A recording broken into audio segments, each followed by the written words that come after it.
Hello and welcome to Quadriga.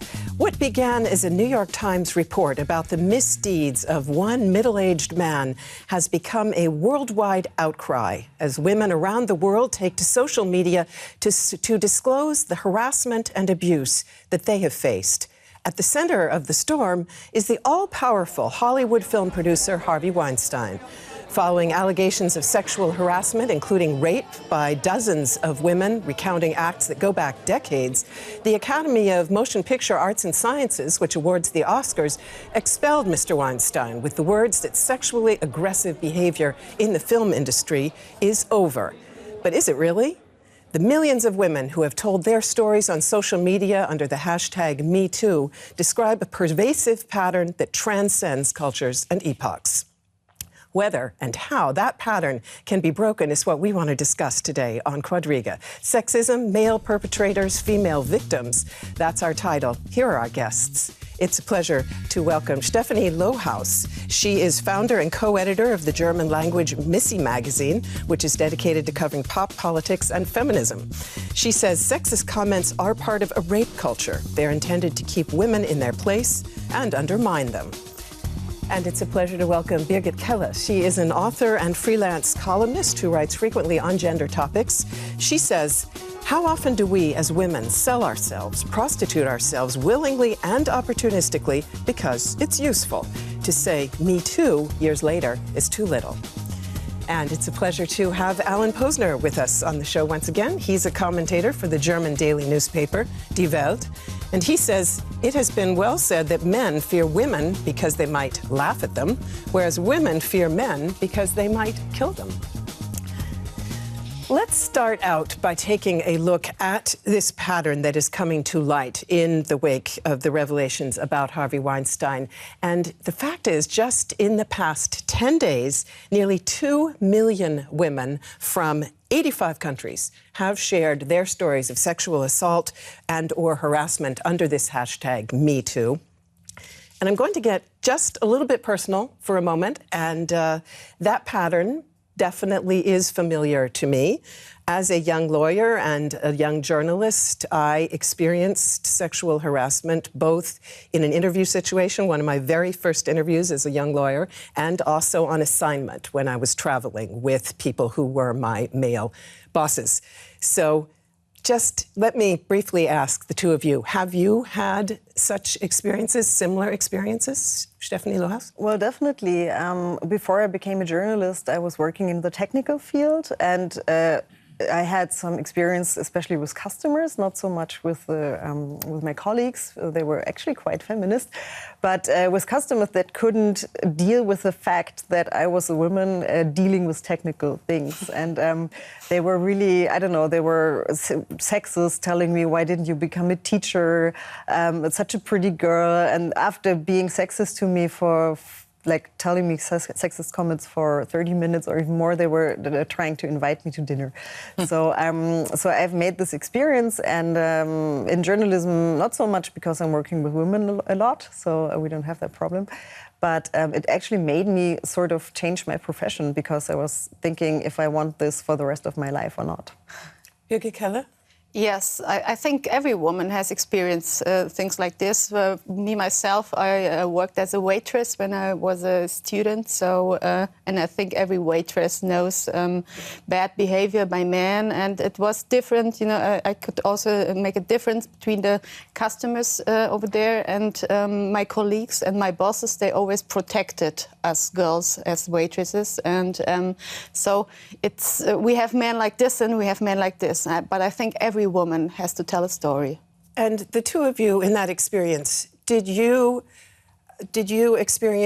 feel fear or feel threatened? Did it limit your choices? You talked about not staying in that field. Would you and you would say that limitation had to do with this? I wasn't afraid, but I got really, really angry. I was so angry and I was crying with anger. I didn't know what to do. I thought that we didn't have a problem with sexism anymore.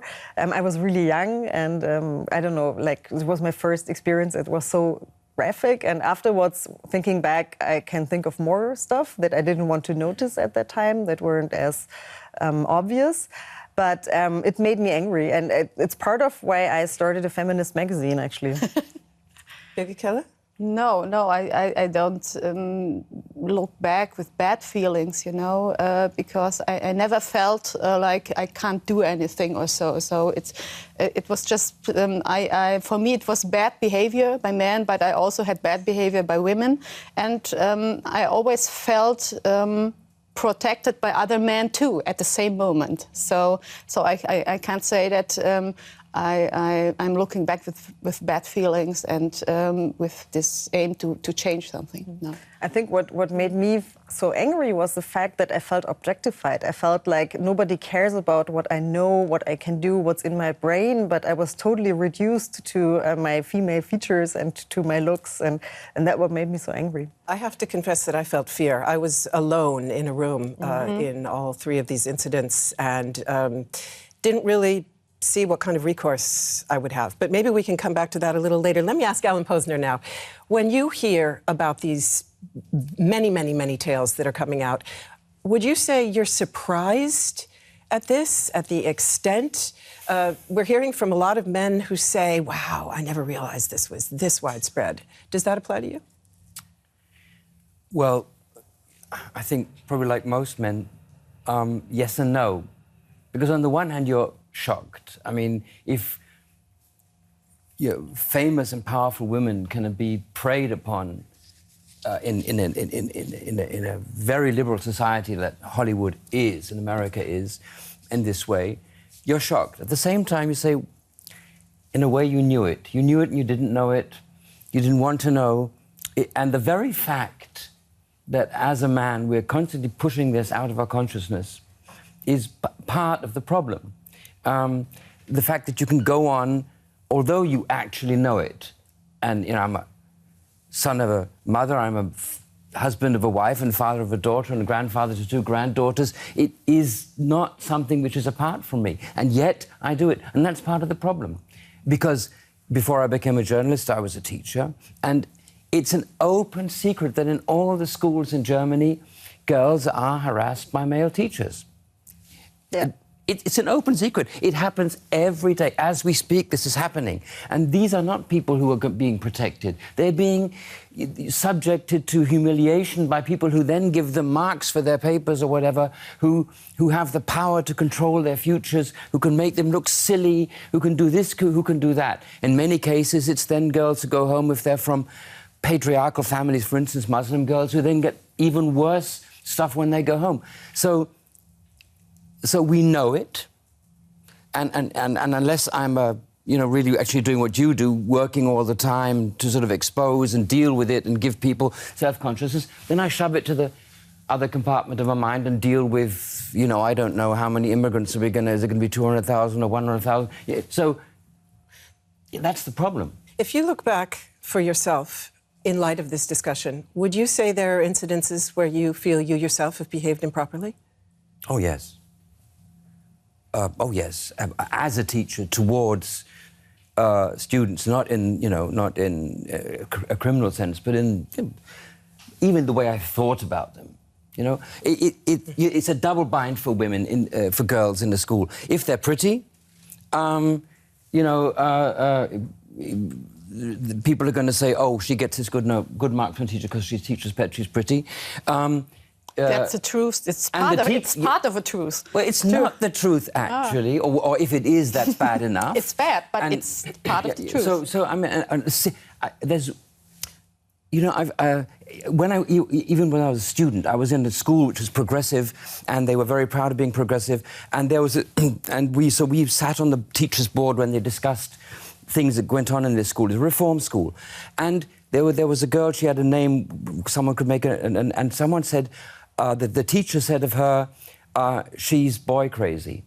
It happened actually to be a girl that I was in love with at the time. And instead of standing up, okay, I was only 16 and banging on the table, I just felt ashamed. But, all these teachers went, and it's going on. It was that was in the 60s, and it's still going on. Shame, of course, is a common denominator in so many of these stories. Yeah. Let's take a closer look at the pattern that we're talking about. And it certainly is one that is not confined to the world of entertainment, nor to the United States. what the stories that we're hearing transcend cultures and they transcend epochs. So let's recall a few examples from the political sphere.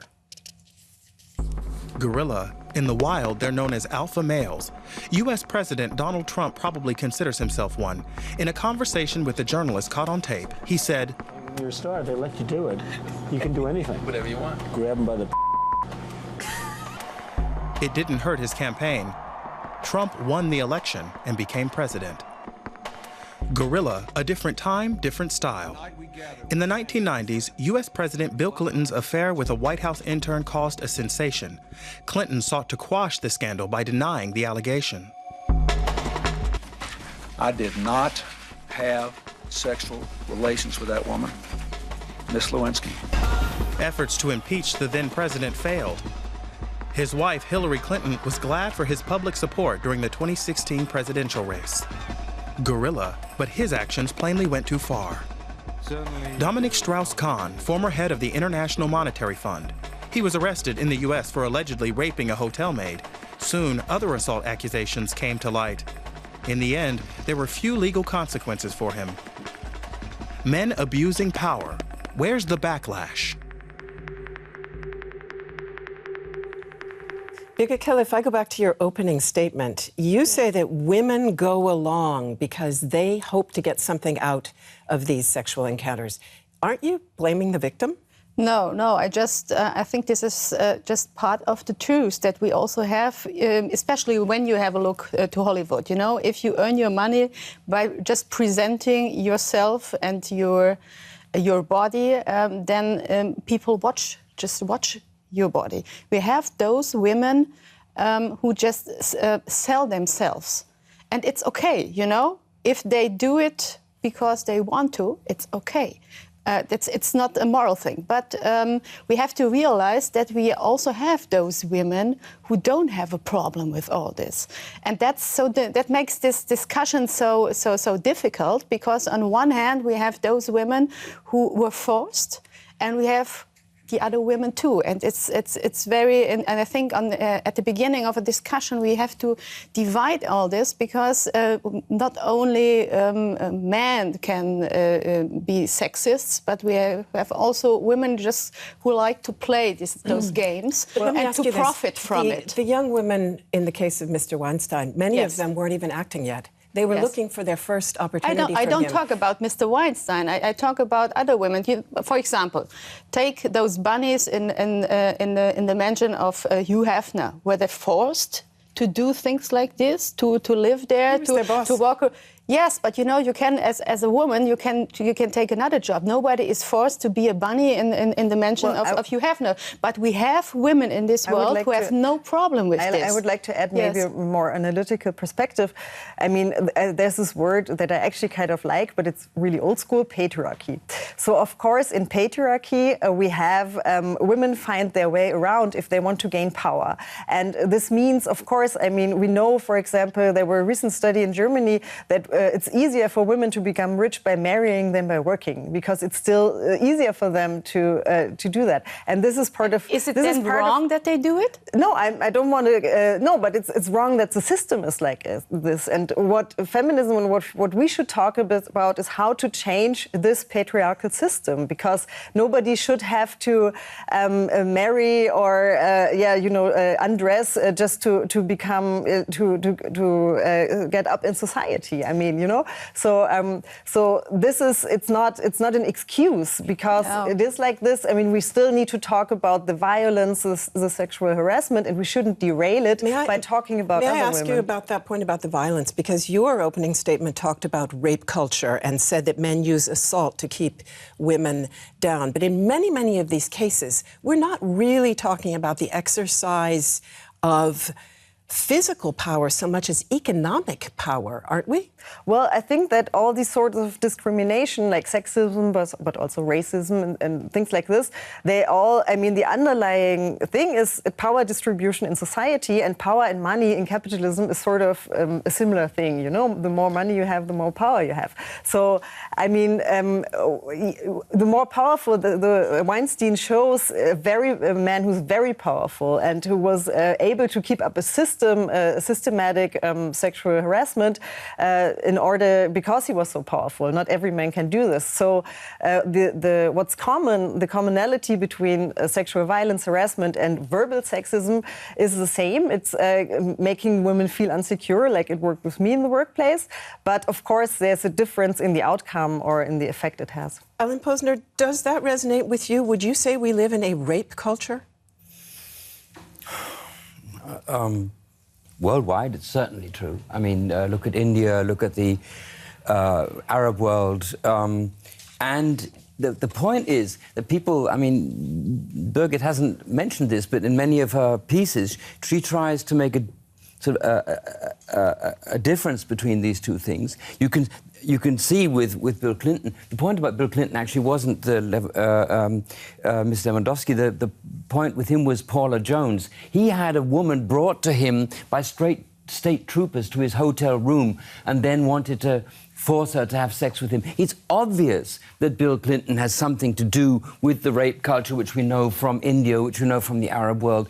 The whole point is that this is the tip of a global iceberg, which we occasionally see in the case like Harvey Weinstein, or in everyday women are raped here, and they're raped not only by men of colour, they're raped by their fathers, by their stepfathers, by their uncles, by their friends of their uncles, by the friends of their mothers. Happens every day in families all over Germany. In that, I've worked myself into a position where I have to say it is a rape culture. I want to bring something else into the debate, and then I'll give you the word after that. But we're essentially talking about the degree of choice that women face, and also what constitutes duress force. So let us briefly hear a statement from a woman who was a victim of sexual abuse in the workplace. But I quit pursuing acting as a career. I have told parts of this story to only a very few people over the years. I felt so powerless. I didn't think anyone would believe me. I was nobody. Why would they? So, Birgit Kelle, what would you have advised her to do differently? Is there really a scenario where she doesn't emerge as a victim with her choices circumscribed? You know, I don't exactly know this case from just this few seconds, but I think that we have to make a difference in which culture and in which law system you live. You know, I think that a woman in a Western world has much more opportunities to do something. She has much more power because she has she has so much help to get. The law system is on her side, so she can get help. And I think this is the difference we have to make. You mentioned it already. We have countries in the world where we really have a rape culture, where you, as a woman, you don't have the opportunity, where you have men who don't even do something wrong because in their country it's by law what they are doing. And that's the thing I mentioned, that we have an immigration at the moment in Germany from men from those countries who don't know how to how can I say, how to be with a woman in Germany, because they are socialized in countries and in cultures where they just treat women bad and they don't even feel wrong. So we have to cope with this. Okay. Staying with the best-case scenario of the Western legal systems, Stefanie Lohmann, in cases like Weinstein or like the Fox News anchor Bill O'Reilly, women did bring legal complaints. And what happened is that there were settlements, big legal settlements. One woman got as much as $30 million, we've just heard this week, from Bill O'Reilly. They then signed non-disclosure agreements, these women, that they would not talk about the story. Is that the right way for the legal system to work in these cases, or does that simply allow this pattern to continue? This is completely not the right way. I mean, it's as American, the German legal system is very different. But also what we have in Germany here is that, for example, a lot of cases are brought up, but the rate of perpetrators who are actually have some penalty, face some penalty, is very small, which is because all these crimes are very often very private and there are no witnesses, so it's very hard to prove that this crime occurred. And so, I mean, even though I don't think you can change this whole problem with the legal system because of this idea that is a good idea that we have to prove if someone is guilty.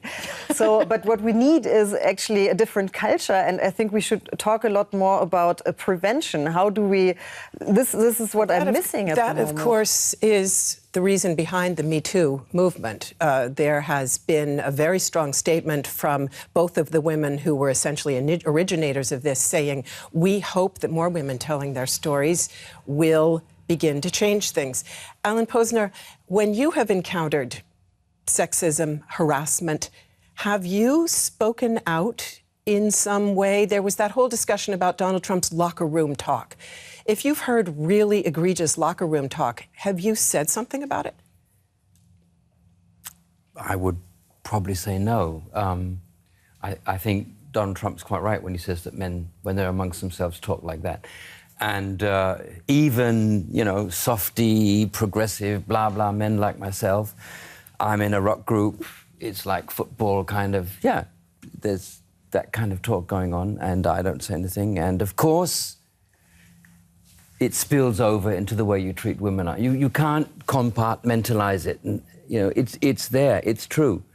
And that's why I think it's so disgraceful that you should defend it, quite frankly. I think we should be much more self-critical, and we actually need help from women to sort of to come out as men and say it, not say, oh, women are just as bad, or women bring it upon themselves, or they sell their bodies in Hollywood, which is stupid. I mean, Hollywood films are not about selling bodies and so on and so on. It's part of the truth. You can't ignore it.